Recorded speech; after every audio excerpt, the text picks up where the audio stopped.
Bismillahirrahmanirrahim. Assalamualaikum warahmatullahi wabarakatuh. Di sini saya akan membuat ramalan ARIMA menggunakan aplikasi Minitab. Sebelum kita masuk ke Minitab, saya akan menjelaskan sedikit tahap-tahap Minitab. Tahap ARIMA di Minitab. Tahap ARIMA ada 4. Yang pertama yakni identifikasi.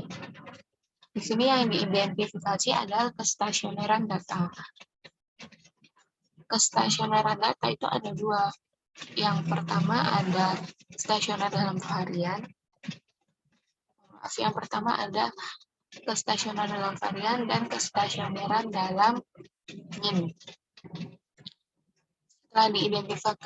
Setelah diidentifikasi dan keduanya sudah termasuk stasioner, maka kita masuk ke estimasi parameter. Tapi jika salah satu dari kedua identifikasi ini masih belum terpenuhi, maka kita harus merubah data kita menjadi data yang stasioner. Setelah data kita sudah stasioner semua, kita masuk ke estimasi parameter. Di estimasi parameter, kita melihat semua parameter di setiap model. Jadi ada 3 model. Ada model AR1, atau ARIMA 100. Ada model MA1, yakni ARIMA 001, dan juga model lengkapnya ARIMA, yakni 101. Setelah kita estimasi parameternya, jika semua model sudah signifikan, parameternya signifikan, maka kita masuk ke diagnosis checking. Kita mengecek diagnosis. Ada 2 diagnosis yang kita cek. Kita mengeceknya dari nilai residual. Nilai residual itu kita cari with noise-nya, apakah sudah terpenuhi, dan juga apakah nilai residual itu berdistribusi normal. Jika iya, maka kita lanjut ke forecasting. Langsung saja kita masuk ke Minitab. Di sini saya punya ada data tahunan dari data 2019 sampai data 2021 tiap bulan. Jadi ada 36 data.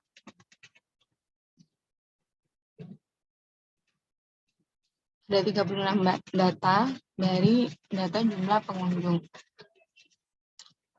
Yang pertama kita lakukan adalah mengidentifikasi kestasioneran.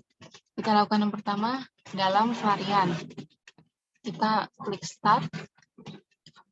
Kita ke control chart, box text transformation. Kita pilih variabel data kita. Pilih jumlah pengunjung.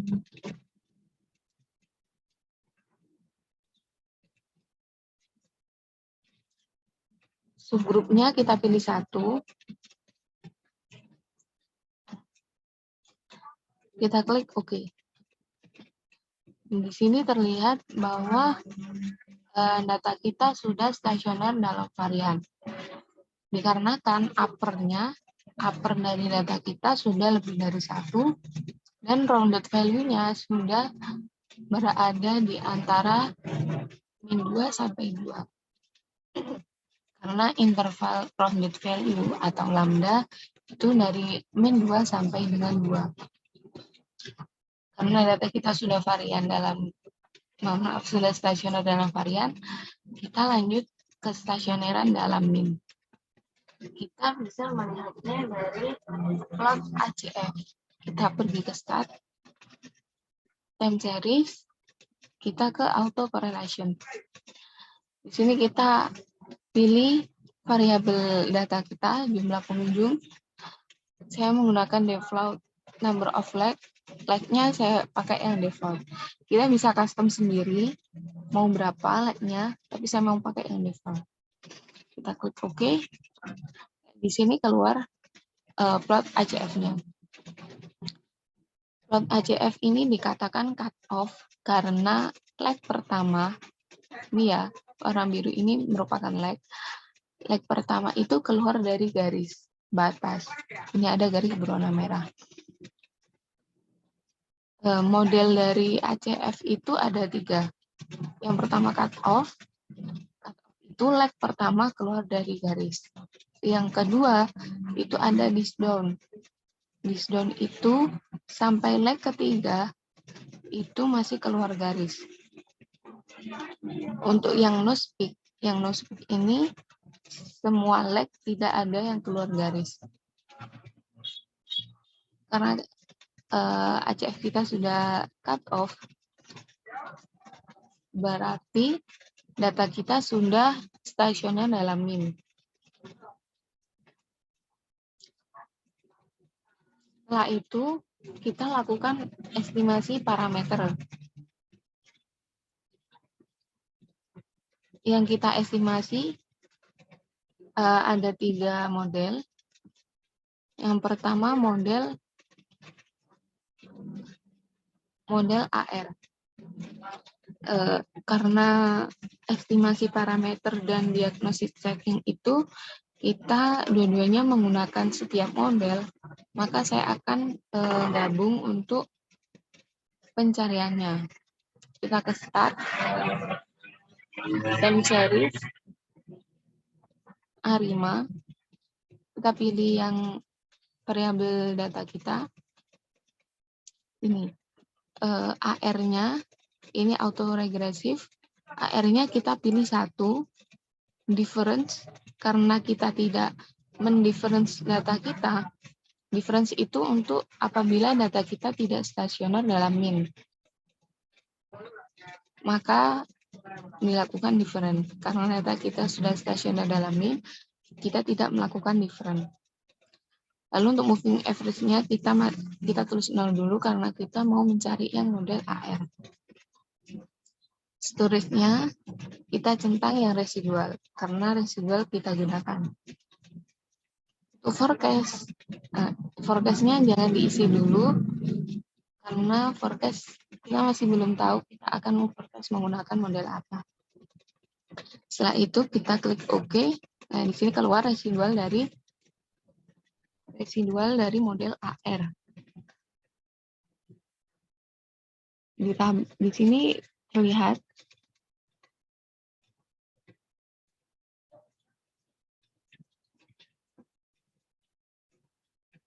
estimasi parameter.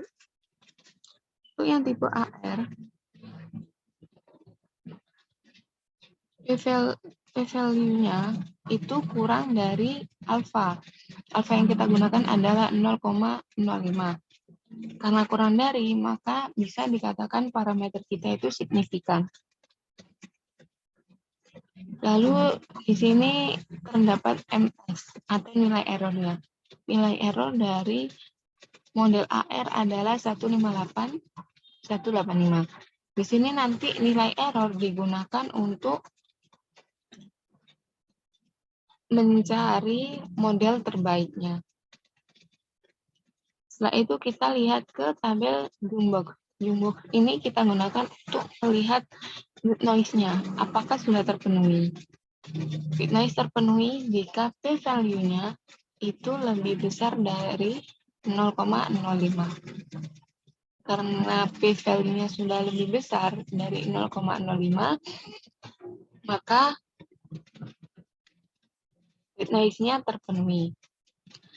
Setelah melihat bit noise-nya, kita mengecek diagnosis yang berdistribusi normal. Jadi, apakah residual dari AR itu berdistribusi normal? Nah, kita lihat ke stat, basic statistik, kita ke normality test. Di sini kita klik yang residual AR. Kita gunakan ini yang non, ini yang Kolmogorov. Kita klik OK. Di sini secara visual terlihat bahwa data kita sudah berada di garis ya, hampir lurus. Dan juga dari p-value-nya, karena sudah lebih besar, maka data kita sudah dikatakan berdistribusi normal.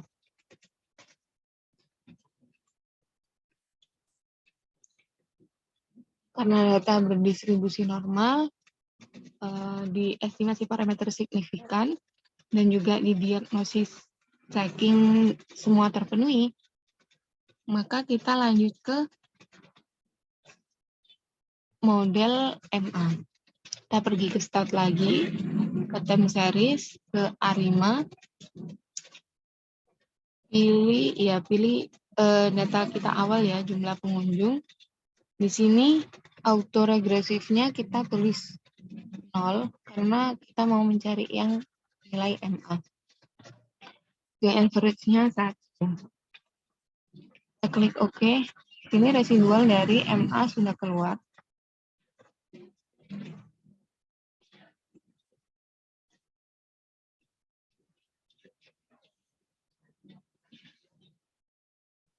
Di sini untuk with noise-nya kita lihat dari Jumbox. Ternyata sudah terpenuhi ya karena lebih besar dari nilai alfa. MS-nya didapat 164543. Lalu untuk estimasi parameternya, p-value lebih kecil dari alfa. Jadi untuk estimasi parameter itu lebih kecil dari alfa, untuk mengecek with noise itu lebih besar dari alfa. Nah, semua sudah terpenuhi, maka kita lanjut ke model ARIMA atau model lengkapnya. Kita kembali ke time series, ARIMA. Nah, ini kita tulis 1. Ini residual dari model lengkap ARIMA.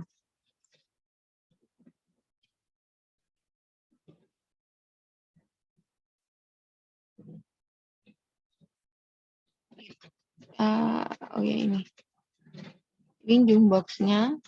Untuk Jumbox yang mengecek with noise itu lebih besar dari alfa. Karena sudah lebih besar maka terpenuhi. Nilai MS-nya 162793.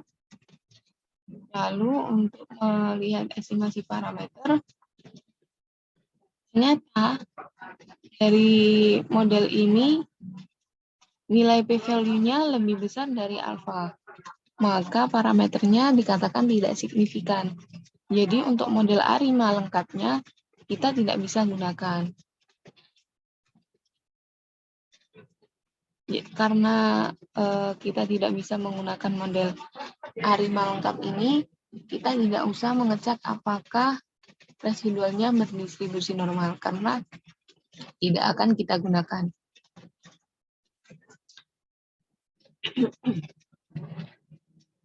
Lalu setelah semua selesai, kita lihat tadi nilai MS yang paling kecil.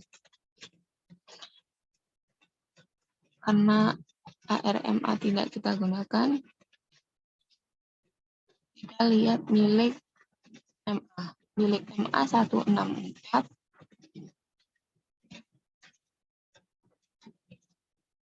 Milik AR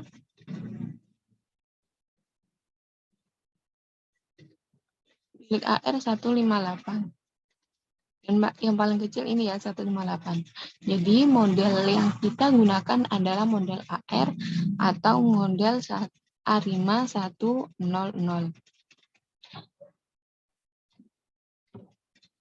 Setelah selesai langsung kita forecast. Kita pergi ke start, time series, ARIMA, kita pakai data awal ya, jumlah pengunjung. Di sini yang kita gunakan adalah model AR. Jadi yang MA-nya kita nolkan. Storage-nya, residual kita hilangkan centangnya karena kita tidak menggunakan residual lagi. Untuk forecast, ya, lead-nya ini berapa periode yang ingin kalian forecast.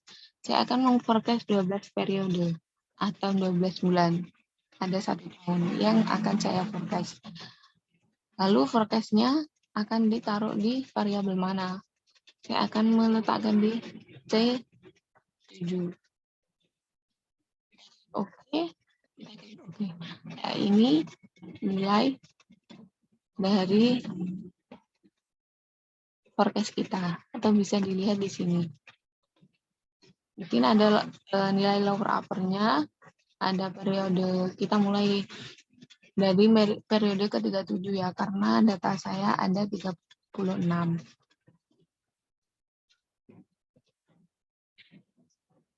Jadi seperti ini. Semoga bermanfaat. Apabila ada pertanyaan, bisa ditanyakan di kolom komentar. Akhirul kalam, assalamualaikum warahmatullahi wabarakatuh.